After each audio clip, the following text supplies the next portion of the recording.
본격 노잼 방송. 안녕하세요. 깃털의 막걸리 문화, 역사와 문화 속의 우리술 깃털입니다. 제 이름은 서용원인데요. 그냥 깃털이라고 불러주세요. 막걸리TV의 노잼 담당입니다. 저는 인문학자도 아니고 술 빚는 전문가도 아닙니다. 다만 막걸리와 우리술의 인생의 승부를 걸었기 때문에 열심히 일하고 열심히 공부하고 있습니다. 그러니까 이 방송은 저와 여러분이 함께 막걸리와 우리술을 공부하는 방송이 될 것입니다. 알면 알수록 술은 화학공장에서 만드는 공산품과는 다르더라고요. 술은 인류 역사를 통틀어 삶의 동반자였고 우정의 매개체였으며 그 시대의 거울이었던 것입니다. 깃털의 막걸리 인문학, 비록 노잼 방송이지만 오늘부터 즐겁게 함께 공부해 보시죠. 구독자가 몇 명이 되든 저는 100회 방송까지 도전해 보겠습니다.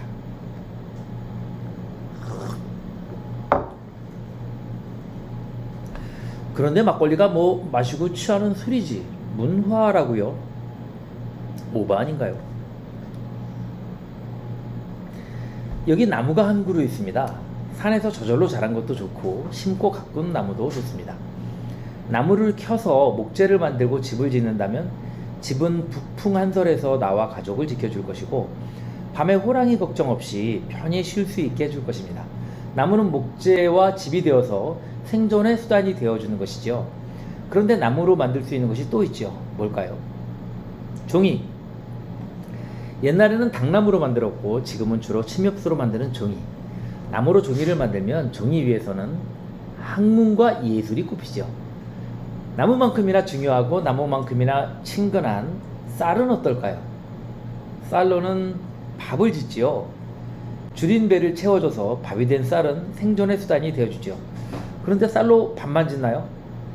눈치채셨죠? 우리 결에는 추수한 쌀의 일부를 떼서 술을 빚죠. 그럼 그 술에서는 무엇이 피어날까요? 술에서 피어나는 것은 무엇일까요? 의례와 오락. 술에서는 의례와 오락이 꼽히지요. 신에게 향기로운 술을 바치는 종교의식, 조상과 어른을 모시는 제사의식, 전쟁에 나가는 군대의 출정의식, 부부의 연을 맺는 결혼의식에도 술은 의례의 중심이었습니다. 술과 오락의 관계는 우리가 이미 잘 알고 있죠. 음주 가무라는 말이 있는 것처럼 술은 놀이와 뗄래와 뗄 수 없는 관계를 가지고 있죠. 지금만이 아니라 인류 역사 내내 그랬다는 거잖아요. 학문과 예술, 의례와 오락, 이런 것들을 바로 우리는 문화라고 부릅니다. 배를 채우기도 부족한데 그 쌀의 일부를 굳이 떼내서 술을 빚을 때 바로 그때 문화가 피어난다고 할 수 있는 것 아니겠습니까?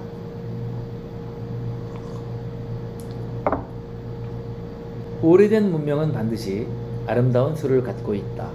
뛰어난 문화만이 인간의 감각을 세련되고 아름답게 하며 풍부하게 만들 수 있기 때문이다.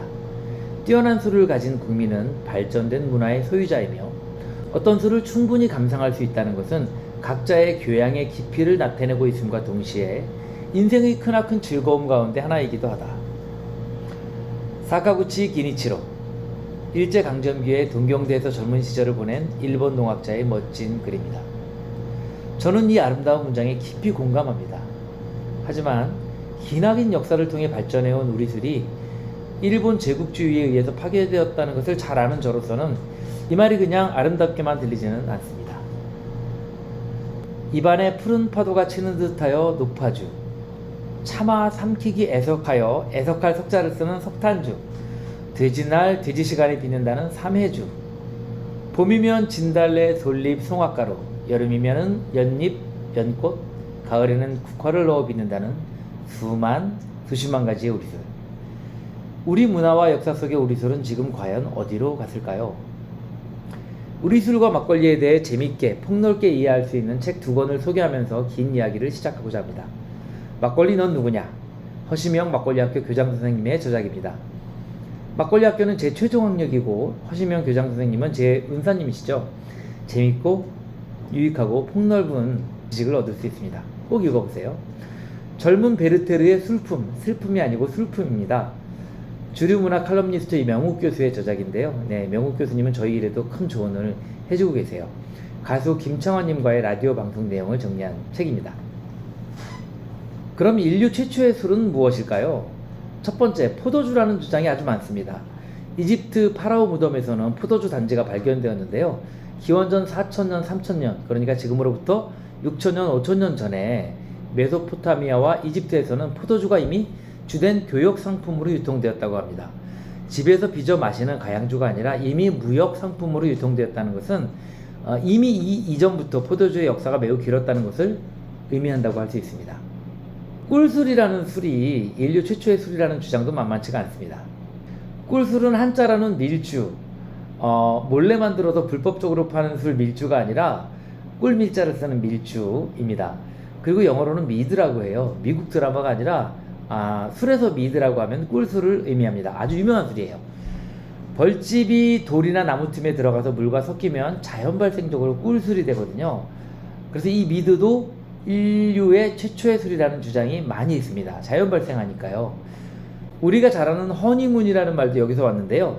고대 유럽에서는 결혼을 하면 집 밖으로 한 달간 내보내지 않고 꿀술을 마시면서 자녀를 생산하는 데 주력하도록 했다고 합니다. 여기서 허니문이라는 말이 나왔어요.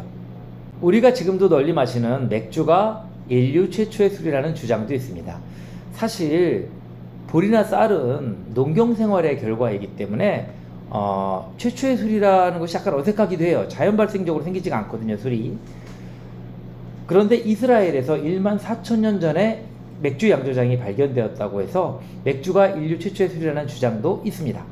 그럼 쌀술이라고 해서 없을까요?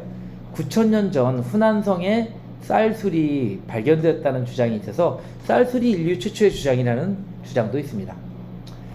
물론 어느 하나가 꼭 옳다고 말하기는 쉽지 않습니다. 술은 자연 상태에서도 생기기 때문에 어떤 것이 최초이다라고 딱 확정해서 얘기하는 게 우습기도 합니다. 그러나 인류 문명의 발전과 관련지어서 본다면 포도주가 인류 최초의 술이라는 주장이 주류인 것은 사실입니다. 한반도에서는 어땠을까요? 기원전 3세기, 1세기 삼한시대에 풍작을 기원하며 맑은 곡주를 빚어 신에게 바치고 음주 가무를 즐겼다, 이런 기록이 남아 있습니다. 풍작을 기원했다는 것은 우리 술이 농경 문화와 깊은 관련을 가지고 발생했다는 것을 의미하고 탁한 술보다는 맑은 술을 귀하게 여겼다는 뜻도 되겠네요. 당시에 청주가 이미 있었다는 것이죠. 그리고 술은 마구 마시기 위해서 만들어진 것이 아니라 본디 신과 조상에게 바치는 귀한 존재였다는 것도 알 수가 있습니다. 그리고 무엇보다 음주 가무라는 말이 나와서 우리 민족은 예로부터 술을 노래와 춤과 함께 즐겼다는 것을 알 수가 있습니다. 우리 술의 큰 분류를 알아보도록 하겠습니다. 우리 술을 만드는 것은 생각보다 굉장히 쉬워요.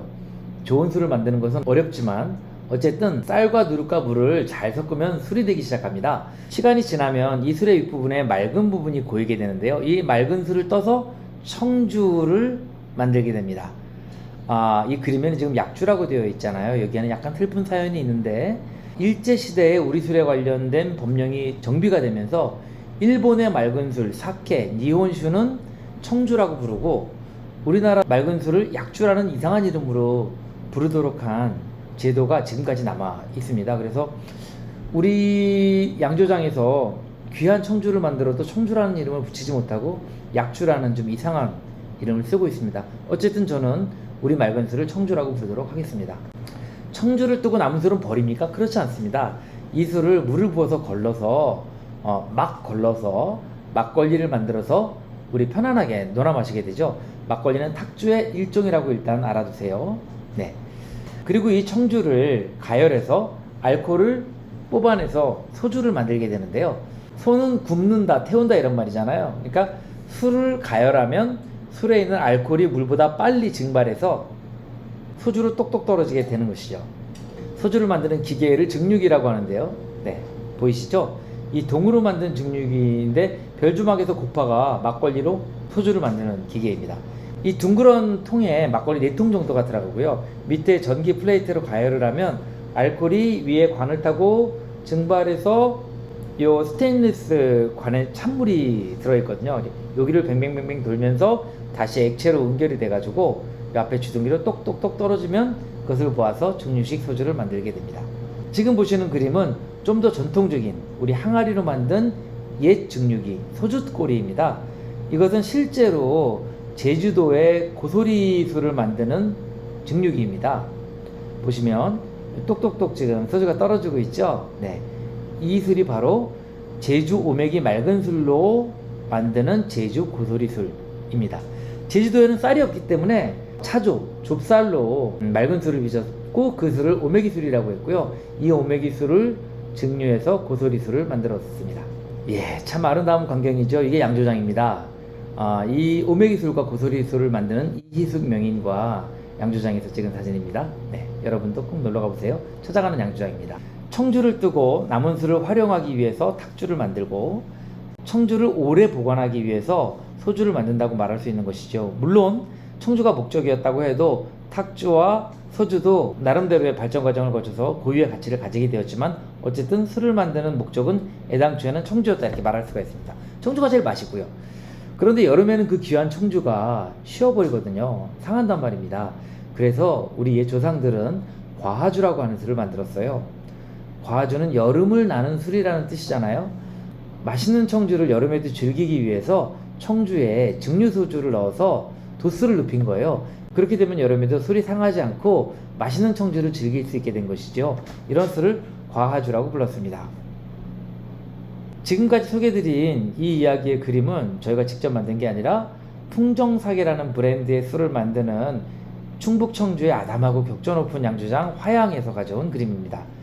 화양에서는 풍정사계 춘하 추동이라는 술을 한 흐름으로 빚는데요. 그 중에서도 풍정사계의 청주 추는 트럼프 대통령이 왔을 때 국빈주로 사용되었던 술입니다. 원래부터도 유명한 술이었지만 트럼프 대통령 국빈주로 이 술이 이용된 다음부터는 풍정사계 술들은 구하기가 어려운 술이 되어버렸어요. 특히 화양은 직접 디딘 누룩이 유명한데요. 향온곡이라고 하는 조선시대 왕실의 누룩을 이용합니다. 향온곡은 녹두를 썼다는 것이 특징인데요. 녹두는 술의 독성을 제거하는 특징이 있기 때문에 왕실 등에서 귀한 술을 빚는데 사용했습니다.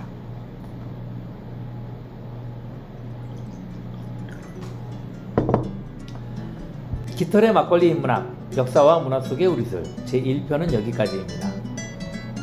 본격 노잼 방송 100편까지 과연 가능할까요?